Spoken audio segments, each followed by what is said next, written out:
Okay, so the first person that I've met on my trip to South America is Amy. We sat by each other on the plane from Phoenix to Miami, and as I was talking with Amy today, I just thought, I'm like, yeah, she'd be perfect for starting out these videos, like getting to know people from around the world. Hey, Amy. Hi. Do you want to introduce yourself? I'm Amy Graham. I live in Phoenix, Arizona, married with 3 children, 3 boys. Awesome. And so tell us about, what are you passionate about?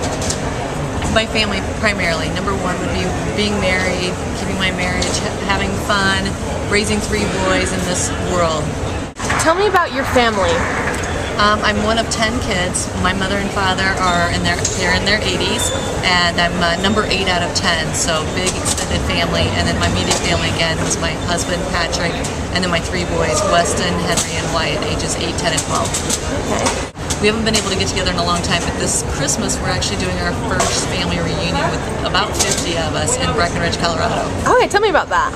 So my brother has rented this crazy house, and we're all going to get together. There's just going to be, I guess, chaos for a week. Everybody has jobs, responsibilities when it comes down to cooking, kids getting together, so really just having a lot of fun, skiing, hanging out, whatnot. That's cool. It sounds like family's really important to you. It is, absolutely. We've been married 16 years, together 20. Okay. For Pat and I, you know, as in any relationship, it's ebbs and flows, but the consistent factor is that we're always communicating, and we always allow each other respect. And you know, I get to go on this trip to see my sister.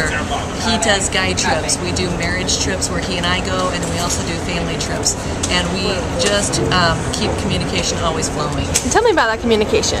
We are always just, you know, either sometimes it's silent communication, and sometimes it's just, you know, verbal, obviously.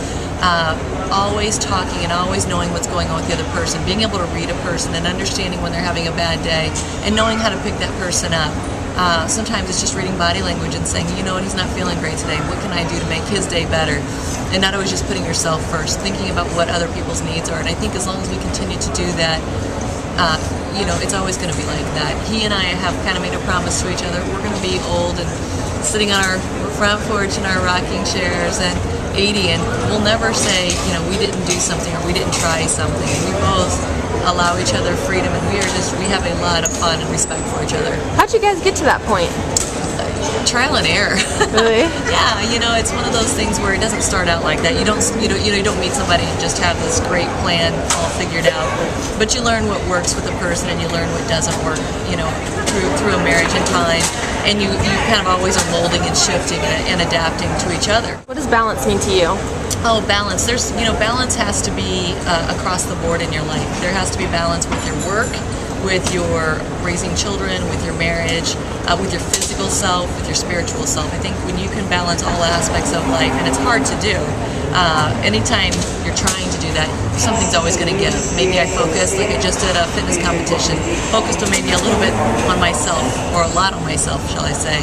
But something kind of gives, and you've got to always kind of bring it back to neutral. And every time we're trying to right that ship and keep the best level playing field we can, to give our kids the best life that we can, to give each other the best life that we can, and to experience as much as we can. Oh, tell me about the fitness competition. So just did that August 24th. Today is September 26th. So about a month ago I did that.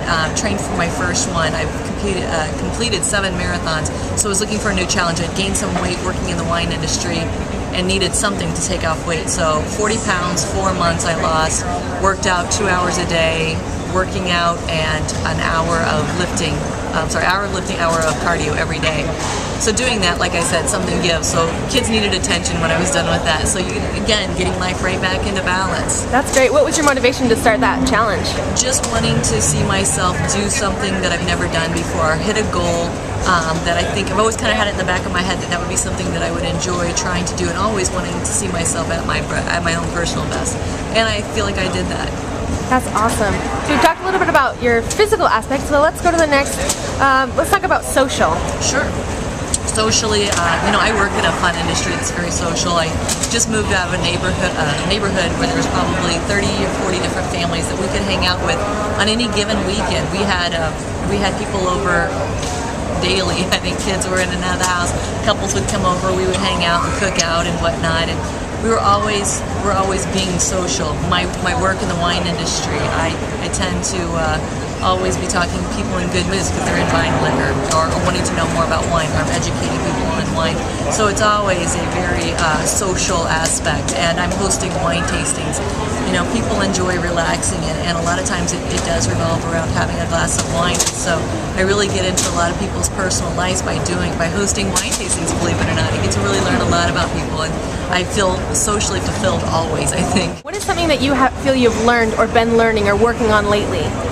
Oh, you know, I'm constantly learning new things and trying to apply it, and I always think I'm always building on a foundation of knowledge, whether it's educational or, you know, just by life experiences of learning. But from a book standpoint, I'm learning about beers and taking the Cicerone test next week, so I'll be a certified Cicerone. But learning really comes from experience to me, and I think when I think about it, I think I'm learning to be a better mother, a better wife, and that's just layers and layers and layers of experience. Tell me about your emotional self. Emotional. I feel, for the most part, I'm pretty even keel. I try to keep everything balanced. I don't go too extreme when it gets emotional. I don't have really extreme highs and really extreme lows, but that comes with balance in life. Emotions, I think, I'm always, you know, I feel happy and I feel elated a lot of times when I see joy in my kids. But as far as feeling extreme sadness or extreme anything, I don't really hit those ends of the spectrum, just because now in my age and where I am in my family, we're pretty even keel, neutral. What about intellectually? Intellectually, you know, early on in my life, I pushed very hard. I studied to get an international marketing degree. I paid for my own college. I put myself through school, and I feel like intellectually, I really grew when I was younger, in a book standpoint, and going to school, getting great jobs, making a lot of money. But when I decided to have a family, I didn't change intellectually, I just shifted my focus into other areas. Now I think what I do is try to read as much as I can, but I read about various topics. I don't pick one and just keep building on it. I try to pick new topics constantly and learn and expose myself to all kinds of topics. So I'd say I'm a jack of all trades, master of none when it comes to intellect. And what about spiritually? Spiritually, you know, I was raised Irish Catholic, and that laid a nice foundation for having a relationship with God. I have changed my views as far as I don't perceive myself as a practicing Catholic, but I perceive myself as a person that believes in God and believes in doing the right thing and being good with teaching my children, believe that somebody is looking out over you, and to always have faith that life is going to take you, life is going to take you into just, you know, a good place if you're always doing the right thing, and just always be kind to others, respect, that type of thing. Tell me about your goals and your bucket list. Do you have anything that you're planning to do in the future? You know, I always am trying to adjust my bucket list because I check constantly, and I do make a bucket list. I'm actually here in Miami to spend 5 days kind of refilling the bucket list, so to speak. What do I want next in life? So I'm actually down here to set that up for the next week. My big things are just making sure that my kids get a great education and they are set up to succeed in life. I want them to be balanced when it comes to, they have to play instruments, and I want them to do sports, and I want them to do well in school. They're constantly learning, and I feel there's a lot of gratitude for me knowing that that's my biggest goal, I guess, in life, is to raise these boys to go well. Tell me about any traditions or customs that you have in your family. My best, I think, tradition that we do, or custom that we do, is every year I take a lot of pictures of Facebook, girl, always. But at the end of the year, my husband and I put together about 300 or 400 pictures throughout the year, set it to about 3 or 4 songs, and we make a video for the kids. So every year, the kids have a video going back that they can watch and review the year that they have experienced, and it brings back the best memories for them, thinking, oh yeah, we did do that, I forgot about that. And it's just something that we can give our kids when, you know, as they're older, a copy of these videos, and that they have great memories of their childhood. When are you happiest?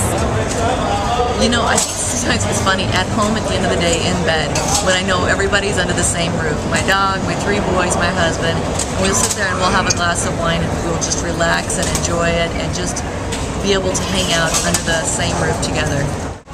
Tell me about freedom. Freedom. That reminds me of my girlfriend's. She has a picture of her little daughter on a bench that says "Freedom isn't free." With my cousin and my nephew just getting home from Afghanistan, I think to myself, my goodness, we live in this world, in Cave Creek, Arizona, where we have everything given to us. But as free as we are, it's probably some of the most unhappy people in the world because they're so caught up in what we're doing. We don't appreciate the freedom that we have here in America, and that's one thing that I wish people would stop and take a look at, realizing that when they're having bad days, they don't know what a bad day really is. We really don't appreciate the freedom that we're given and what these soldiers have to go through, risking their lives so we can have all of this, and we're worried more about, do we need to go to Starbucks today, that kind of thing. So, I think, I guess my view on it is that I don't think Americans appreciate it as much as they should. Talk a little bit about love.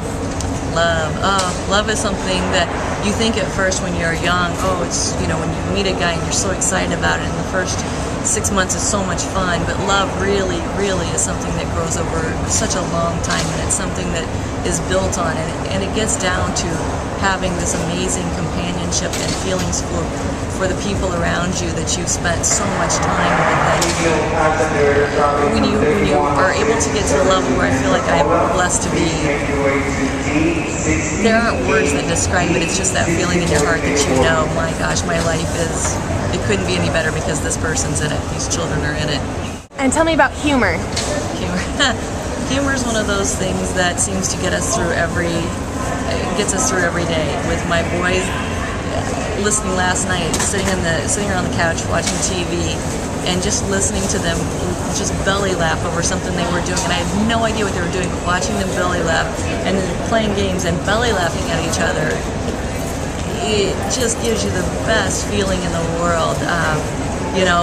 My family, we grew up when we're one of 10 kids. You're going to be kind of snappy and catty with each other, and you're always going to be jawing and teasing, and humor just is natural in my family, so it's always been a part of my life.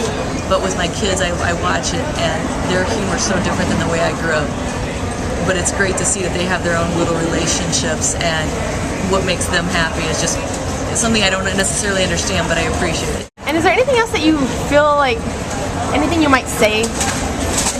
Anything that's coming to you? I would just say, I wish everybody happiness and love and respect, but most of all, always just do the right thing. That's great. Thank you so much for this interview. It's been amazing. Thank you.